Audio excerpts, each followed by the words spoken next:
apparently I'm supposed to pass a sign that says no trespassing, and there's some bullet holes in it. All right, here's where we're at. What I'm gonna do is I'm gonna back up and try to swing as far over this way as possible. This is definitely a sketchy one. That thing goes like straight down. But this is where we're at.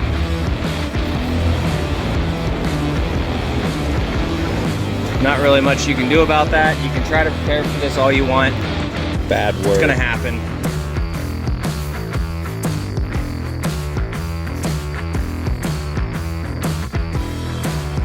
All right, Gadies and gentlemen, we are headed to Florida again. So I got 2 customer jobs to do down there, and we have a third. We got to move a 5th wheel up. So I am driving the 12 hours over to Cocoa Beach, about Cocoa area. Not exactly to the beach, but it sounds better. We're gonna fill the tank now. We're gonna get down there. I got 2 jobs. I'm not gonna be filming them, but 2 mobile repair jobs while I'm there. And then we got a 5th wheel coming back to northern Louisiana. And then from there, I'm gonna try to get home. All right, guys, I don't have long to be filming this, but we got a 5th wheel going up to northern Louisiana. Oh, and the light did fall off. So the guy taped this on, and it must not have lasted long. This was definitely tight, but what ended up happening was there's a power line to be able to pull this out, so they have to push it out of the way to get me out of their home. It was like back into a little gate, like 2 inches on each side, and the guy had to get on top of it, so he set something back there, and it fell down and smacked the light. Looks like we have plenty of clearance. Haven't had any issues with hitting. So it was definitely a tight pullout, but it's fine. All the lights work, the brakes work great. It's nice pulling something that just works. I put probably, I think 70 gallons in the truck. I'm not filling the aux tank completely until I know that it's not leaking. I haven't seen any liquid in the bed to show that it is, but it was just raining a little bit earlier. It was pouring down rain when we were in there. So we were doing this in the rain, setting this whole thing up. I'm gonna try to keep moving today. I don't wanna sit for too long because she has some of the windows cracked because there is a cat inside here.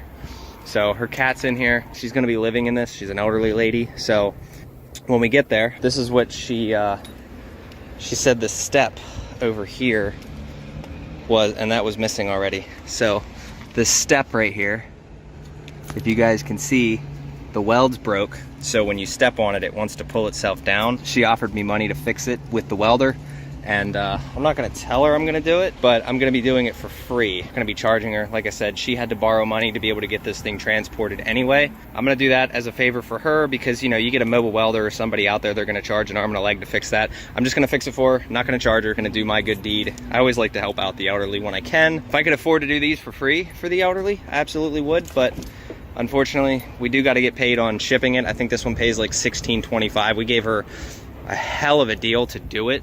I think I'm barely, I even deadheaded 12 hours to come pick it up, and then it's 12-hour drive, so 24 hours to only make $16.25. I'm not making a ton of money off of this one. Not super worried about it, minus my 20%. So realistically, if I make a couple $100 running this thing, that's where we're at. So it's just one of those. Keep that in mind. You don't got to make $1 million every single time you come out and run one of these. So like I said, I'll take the loss on this one. I'm perfectly okay with that. And then I'm going to try to find something going back up to Pennsylvania. All right, next day.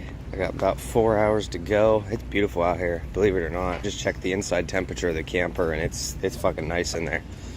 So I was looking at this step a little bit more, and I didn't realize that this was all a burnable material. So what I think we're going to end up doing is pulling the steps out to fix it for her. I understand it's going to be a little bit more labor, but if you guys can see up in there, right there's where it broke. So I'm going to pull this whole thing out, because if I weld here, it's going to set this on fire. So I'm going to pull all this out, try to get up there as best that I can, and just pull this entire step out. You can see this comes off separate, so we'll see, but I'll show you guys the process. I'm pretty sure there's another 2 back bolts behind it, and then I can also check the other side as well, because that side's probably looking like it's going to be thin, so I'm going to reinforce both sides just to it. So I know it'll take a little bit more time, but it'll be worth it in the long run. That way she doesn't have to pay somebody in the future. So it's been a couple days since you guys seen me. Basically Monday, after Sunday, I dropped that camper, and we spent all day looking for loads. We went through with Drex, we checked on Central, pull other load boards, DAT, truck stop, we tried all that, finally booked something, but mind you, Sunday when I dropped, I just kind of sat around all day because there was nothing else to do. Then Monday came around, we got one booked. We actually booked a few. Some were scams, some were just crap. That's what you got to deal with in this industry. And then we found this one, which I'm about 5 minutes away from. We're pulling a fifth wheel, about 8 hours northeast. This gets me home. Unfortunately, they were not able to have any pickup besides Wednesday. So dropped Sunday, booked it on Monday, and it was only 4 hours away. So almost no deadhead. 4 hours is not a lot at all if you guys know the power only industry. Sat around Tuesday, I just got some stuff done that I needed to get done. I hit the gym twice. And then also that ladies camper I was telling you guys about, that step, I did go through, pull that down and diagnose it, and then realized the only way to fix that without burning the camper down, you'd have to cut the welds off of the frame because that whole thing. So I let her know. She said she was going to build a deck because I was full on willing to, I didn't charge her anything. I was full on willing to fix it for free. But to cut that whole thing off, you basically spend an entire afternoon fixing that over that little tab. So she knows about it. We leveled it. We put some stuff under it. It's not going to go anywhere until she gets the deck built. All right, service is absolutely atrocious here. Absolutely atrocious. We're at a gate. This dog's barking at me. Doing what I can. So, yeah, we'll see how big this fifth wheel is. Apparently, I'm in the right place. All right, so essentially, this trailer, I was not in the right place. There is a chance this lady's not going to give it up. It is this guy's property, and apparently they are not on good terms. We get down here, if there's any problems, we have to come back out, and then we have to call the authorities. And apparently, if she doesn't give it up, they will arrest her. So, this is the shit you get into. Everybody, the power only side, this is what goes on, and you guys don't see that. Like, there's so many of these cases where they get pretty crazy. Apparently I'm supposed to pass a sign that says no trespassing, and there's some bullet holes in it. So we got 3 other people with us. I'm following them down there now. Don't worry, always strapped. Got my cordless hole puncher on me, just in case shit goes south. This will be fun. Alright, so this whole thing has been a clusterfuck. Had to close all of this. Can't get that door to close, so we latched it with the outside piece. I'm putting the slide outs in now. Big TV here. We had another TV chilling up here. I have it powered off the truck right now because everything was dead. We have a TV in there on a blanket. Turn those off. If you guys don't know how to work on these, turn that off. I don't know why. Slowly working it, but slide in. And then we're gonna try to squeeze that TV in there. That was his suggestion. I was gonna put it on the bed, but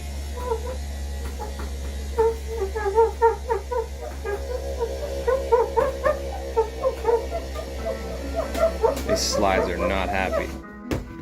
See, right here is kind of the goal.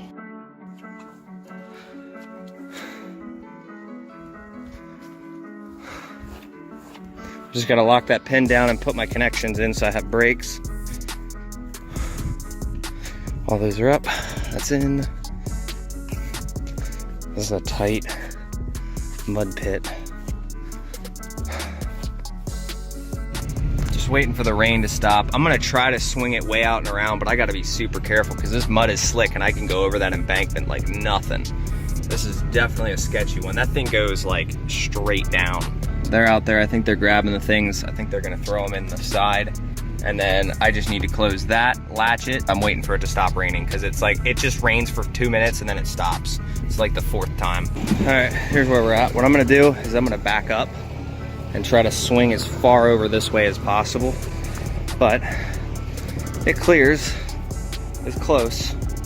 Definitely tight, but all this mud, everything's a mud bath. So I'm gonna wait till they're moved and I'll get out of here. All right, so somehow we got out. Dude, this thing was going over the embankment. Somehow I saved it. A little bit of trailer brakes, a little bit of 4 low. This is one of the extreme cases where 4-wheel drive is needed. This would have been impossible on a 2-wheel drive truck. I am genuinely surprised that we did not go over the embankment. Like, it started to jackknife and then the tires caught the rocks and we were good. Keep in mind, I am not a fan of mud. So I'm gonna stop here, put it in 2, and we'll go from there. Yeah, this driveway was all dirt when I got here, and it is now all mud. And I know someone's gonna say, oh, but tires, and it's like, guys, it's a fucking hotshot truck, not a mudder. I don't need fucking mud tires or skinnies or shit. Like, it's a highway, it's a pavement princess kind of deal. Like, I do this shit, I don't know, once or twice a year. So the 4-wheel drive is necessary. This job would have been impossible without it. I'm in 2 right now, but yeah, that was like a hard 90 and a hard 90 down an embankment. Remember though, if anything would have happened, they'd have been the ones having to pay for a tow truck to get the truck in and out. So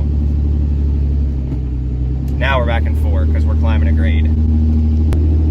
This is like a nice little grade here. I don't know, I'll see you guys when I stop next. All right guys, we are beached. So I'm gonna go get the spare out, but this is where we're at. Damaging a $97,000 trailer. All right, well, we're gonna go grab the jack, go swap it out. It has a spare, but this is just a load of bullshit. I wanted to drop tonight by 9. We were making really good time until we weren't. You guys know the drill. It's just a fucking tire. They're good tires. Like, I checked them out before we left. They have perfect air pressure, but unfortunately, they're the factory tires that the dealership puts on before they sell it. That fucking sucks. All right, so we got this nice spare put back in there, destroyed, and then this one here. Oh man, absolutely sucks. Not really much you can do about that. You can try to prepare for this all you want. Shit's gonna happen. It just sucks that this trailer's brand new and a tire is already blown out. And see, there's no dry rot in the tread. Just these fucking radio. Who makes this? Castle Rock. All right, so there you go. Tire swapped out. How long till that one blows out? Who knows? Who cares? Hopefully we make it. Gonna keep the speed down the entire way. I usually don't do over 72 with these trailers, but that's where we're at. I'm gonna fill my tank since I'm already here, take a piss, and then call it a day. So I know I'm gonna get the question, what do you do now? Once a tire blows out and it causes damage to a trailer, it's realistically up to the customer. Transporters do not cover tires and wheel bearings, either or. Damage like this that's caused from them, the only thing the customer can really do is they either have to pay out of pocket and fix it themselves, or they have to go through their insurance and get it fixed. Keep in mind, if this was gonna happen to me, it was gonna happen to anybody else. These tires are aired up where they need to be, they were checked, and they still blow out. It's one of those things. That's what happens. So, there's nothing you can really do about it. You can try to prepare and plan all you want. I've had brand new tires. These are actually brand new tires, all blow out. Sorry about the camera quality. We already got paid by the customer. So we are going to go drop in a little bit. Checking these tires, making sure they're all good. Looks like they are. I'm trying to be super careful, not going over 67 because these China bombs. All right, so the phone call we just got, that was the person that we're meeting there. We're doing good. I'm really hoping that I got enough fuel to get me home. I don't know if I did or not, but I put 300 in. Hopefully that gets me home. This thing came in handy today. There was a bird's nest in there. I don't know where the big spider went, but, and then once we get there, we have all of that shit in there to set up. So I'm gonna do him the favor and set it all up. I know I don't have to, but it's one of those, like, I feel for his situation and what's going on with him and what he had to go through to get this thing. So I'm just gonna do it as a courtesy, not charging any extra for that.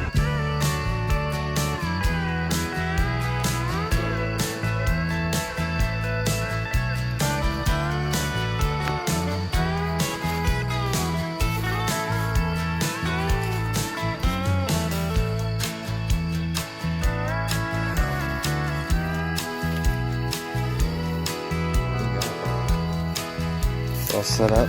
Just go to auto load. All right, so we finished out what we were doing. Case in point on these, make sure your tires are good and that you're not running China bombs on these fucking things. But this dude here is a fucking idiot.